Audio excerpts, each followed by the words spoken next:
Lead and diagram.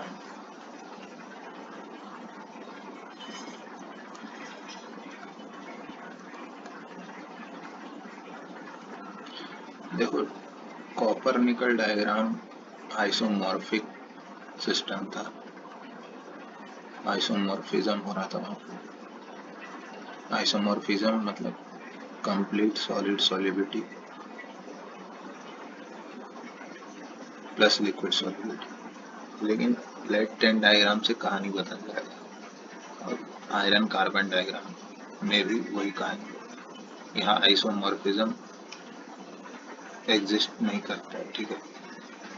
दूसरा चीज कि चलो बनाते हैं तब।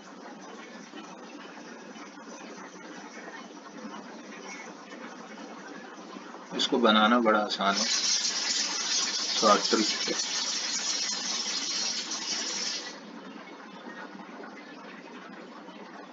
ठीक, इधर रहेगा मेरा टेम्परेचर, इधर रहेगा मेरा पर कंपोजिशन, ठीक है। अब देखो यहाँ पर कैसे बनाएंगे हम लोग, दो चोंच बना देंगे, ठीक है।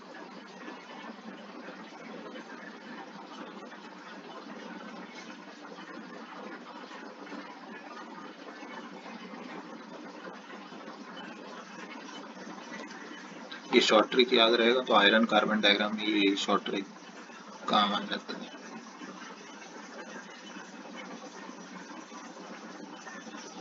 ठीक है, और इनको ज्वाइन कर देंगे यहाँ से, ठीक है। उसके बाद कुछ नहीं, चिड़िया कैसे उड़ता है, ये चिड़िया ऐसे पेंटिंग में बनाते हैं वैसे ही यहाँ पे बना दें।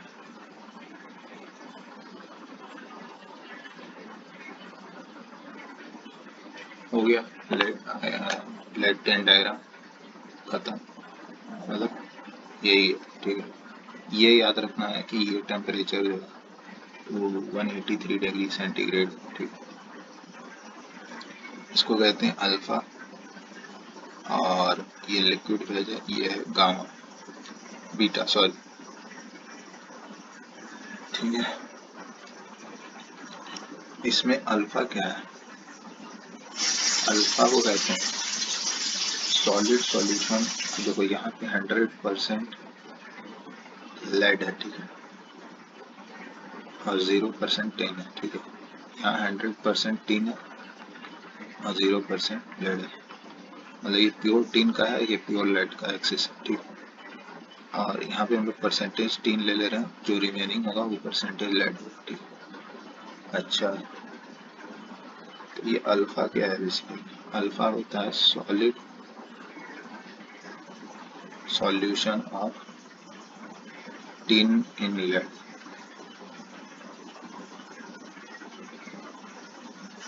183 डिग्री सेंटीग्रेड से बिलो अगर हम देखें तो, अच्छा हाँ एक चीज और, ये बीच वाले इन सब का इन फेजेस का नाम कैसे लिखेंगे, तो उसके लिए एक बहुत पॉपुलर रूल है 1 to 1। ये IIT मद्रास के कोई प्रोफेसर राघवन थे, उन्होंने दिया था, ठीक है। तो इसको क्या करते हैं हम लोग, जिस भी रीजन का फेज लिखना है, ठीक है, उसके लिए हम क्या करते हैं, एक लाइन ड्रॉप, ठीक है। अब ये कौन सा रीजन था, अल्फा, ये कौन सा था, ये लिक्विड, तो ये हो गया अल्फा प्लस लिक्विड। अब जैसे यहाँ पे करें, ये लिक्विड प्लस लिक्विड मिलकर लिक्विड ही देगा। अब यहाँ की, ठीक है, तो ये हो जाएगा लिक्विड प्लस बीटा, ठीक है। यहाँ बेकार का लगाए, यहाँ लगाने का कोई ये नहीं था, सेंस नहीं था, ठीक है। उसी तरह यहाँ लगाएंगे तो ये अल्फा है, ये बीटा है, ठीक है। इस लाइन को अल्फा, ये बीटा, तो ये अल्फा प्लस बीटा है। इस लाइन के, ये लाइन 183 डिग्री सेंटीग्रेड वाला जो लाइन जा रहा है, इसके नीचे पूरा सॉलिड है, यहाँ लिक्विड है, ये मशी जोन है, ठीक है। ये यहाँ कंप्लीट सॉलिड सॉलिड है, ठीक है। तो अल्फा बता रहा है यहाँ पे solid solution of tin in lead, solid solution of tin in lead. जैसा कि हम लोग बात कर चुके हैं कि ये आइसोमॉर्फिक सिस्टम नहीं है, तो टिन और लेड आपस में कंप्लीट सॉल्युबल नहीं है, मतलब इन दोनों का बॉन्ड्स एक दूसरे में कंप्लीटली मिला नहीं है, ठीक है। तो अल्फा क्या है, solid solution of tin in lead, ठीक है। टिन जैसे देखो, अगर हम यहाँ मल्टीपल लाइंस बनाते हैं,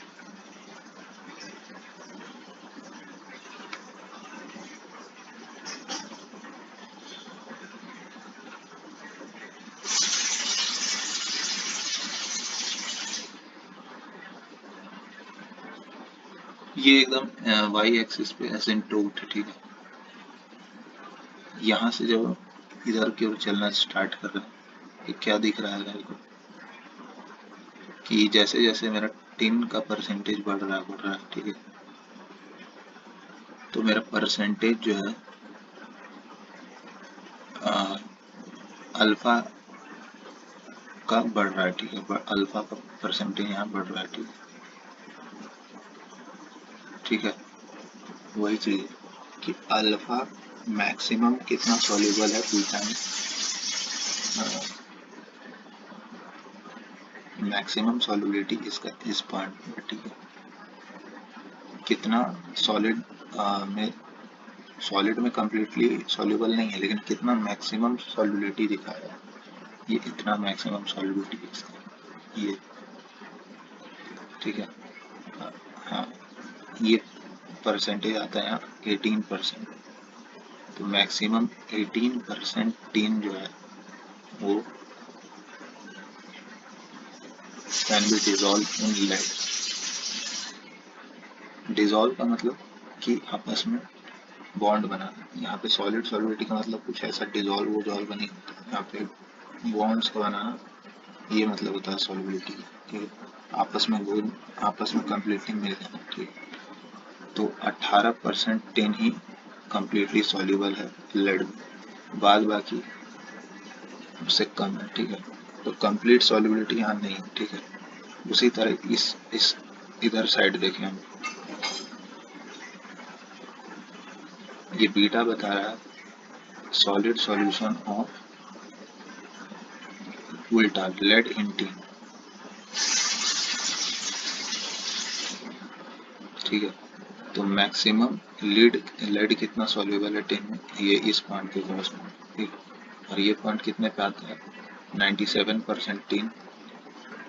तो मैक्सिमम 3% लेड जो है वो टिन में सॉल्युबल है, ठीक है। ये एनालिसिस यहाँ से होगी। अच्छा, ये एक चीज और, ये फेज डायग्राम पे ये सब जो लाइंस, ठीक है, ये इस डायग्राम का प्रॉपर्टी है, ये चेंज नहीं होता अनटिल एंड अनलेस हम लोग प्रेशर चेंज नहीं करें। तो ये पूरा का पूरा डायग्राम एटमॉस्फेरिक प्रेशर पे बना है, जब तक प्रेशर वेरी नहीं हुआ लाइंस ऐसा ही है, ठीक है। ये बताता है कि कौन सा रीजन में कौन सा फेज स्टेबल है, ठीक है। अच्छा, जो प्योर मेटल होता है, प्योर मेटल, जैसे कि यहाँ लेड है, लेड का ये एक्सिस किसका है, लेड का, ये एक्सिस किसका है, टिन का। प्योर मेटल होता है उसका मेल्टिंग पॉइंट फिक्स रहता है, ठीक है। मेल्टिंग पॉइंट के जस्ट नीचे मेरा क्या है, सॉलिड फेज एग्जिस्ट कर रहा है, इसके जस्ट ऊपर क्या है, लिक्विड फेज एग्जिस्ट कर रहा है। यहाँ से लिक्विड, लेड का लिक्विड जोन चालू है या सॉलिड है, ठीक, मतलब ये क्रिटिकल पॉइंट। उसी तरह यहाँ पे भी टिन का देखा जाए तो टिन इससे नीचे में सॉलिड फेज में, इससे ऊपर में लिक्विड फेज में। लेकिन जब एलॉय का बात करते हैं तो एलॉय में ऐसा नहीं होता। एलॉय में जैसे अगर हम लोग कोई एक लाइन पकड़ ले, ठीक है, तो मेल्टिंग जो है, मेल्टिंग पॉइंट को यहाँ पे एक बैग नहीं आ रहा है, ठीक है। एक बैग मतलब जस्ट इसके ऊपर और जस्ट इसके नीचे, तो ये एक रेंज ऑफ टेम्परेचर पे आ रहा है, ठीक है। यहाँ पे जाके ये लिक्विड बना, ठीक है।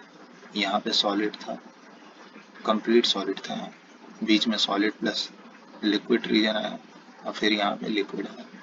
तो एलॉय के साथ ऐसा नहीं होता, लेकिन इसमें एक चीज खास है, ये जो पॉइंट है ये ठीक उसी तरह बिहेव कर रहा है जैसा कि प्योर मेटल करता है। इस पॉइंट का नाम है यूटेक्टिक पॉइंट। ठीक है, इससे जस्ट ऊपर लिक्विड फेज और इसके जस्ट बाद अल्फा प्लस बीटा। ठीक है, तो यूटेक्टिक रिएक्शन यहाँ पे ये हो जाएगा 183 डिग्री सेंटीग्रेड पे आता है। ठीक है, इस पूरे सिस्टम पे 3 फेज है, लिक्विड अल्फा बीटा। ठीक है, और अल्फा बीटा दोनों सॉलिड फेज। अच्छा, यूटेक्टिक का मतलब क्या होता है? यूटेक्टिक का मतलब होता है, ये ग्रीक वर्ड है, यूटेक्टिक का मतलब होता है नाइस मेल्टिंग। नाइस मेल्टिंग क्यों हो? क्योंकि जब हम लोग इस एलॉय का अगर कास्टिंग करेंगे, मान लेते हैं, तो यूटेक्टिक में क्या होगा, यूटेक्टिक आने की वजह से कोई मशी जोन नहीं आएगा। ठीक है, कास्टिंग के साथ सॉलिड और लिक्विड का कोई ऐसा मशी जोन नहीं आएगा, जिसके वजह से श्रिंकेज का कोई खतरा नहीं है। श्रिंकेज के लिए अलग से अलाउंसेस नहीं देना पड़ेगा। तो ये है। ठीक है, और एक चीज और है कि यूटेक्टिक पॉइंट देखो, यहाँ पे देखो, यहाँ पे अल्फा है, यहाँ पे भी अल्फा है। तो ये अल्फा अल्फा दोनों अल्फा कैसे अलग अलग कैसे उनको पहचानेंगे? ठीक है, तो एक हम इनका डायग्राम बनाएंगे, फर्स्ट केस का, एक सेकेंड केस का। ठीक है, फर्स्ट केस में जो अल्फा है ऐसा है। ठीक है, ये ग्रीन है, इसमें अल्फा है, अल्फा है, अल्फा है। ठीक है, और यूटेक्टिक पॉइंट से नीचे में जो अल्फा आएगा वो कुछ इस तरह से आएगा। ठीक है,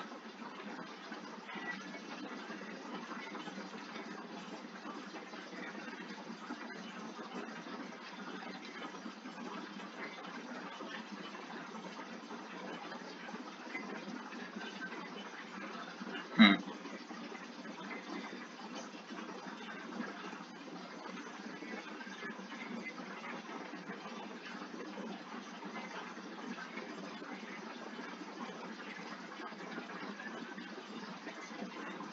देखो ये यूटेक्टिक पॉइंट से नीचे में का कहानी है, ये यूटेक्टिक पॉइंट का कहानी है, उससे ऊपर का कहानी है। ठीक है, यहाँ अल्फा और लिक्विड दोनों आ रहा है, और ये जो अल्फा जो यूटेक्टिक पॉइंट से ऊपर पहले बन गया, इसको कहते हैं प्रो अल्फा। ठीक है, ये प्रो अल्फा जब यूटेक्टिक पॉइंट को क्रॉस किया तो ये अभी भी प्रो अल्फा ही है। ठीक है, लेकिन ये स्ट्रिप क्या दिखा रहा है, स्ट्रिप जैसा स्ट्रक्चर बन गया मेरा अल्फा, और यहाँ क्या था, कौन सा फेज था, अल्फा और बीटा। हाँ, alpha beta strip strip like structure बन गया। ठीक है, अल्फा बीटा ऐसे कर, ये अल्फा जो है इसको कहेंगे यूटेक्टिक अल्फा, क्योंकि यूटेक्टिक पॉइंट के जस्ट नीचे। ठीक है, और इसको कहेंगे यूटेक्टिक बीटा। ठीक है, तो ये अल्फा बीटा ऐसे करके ये स्ट्रक्चर है। ठीक है,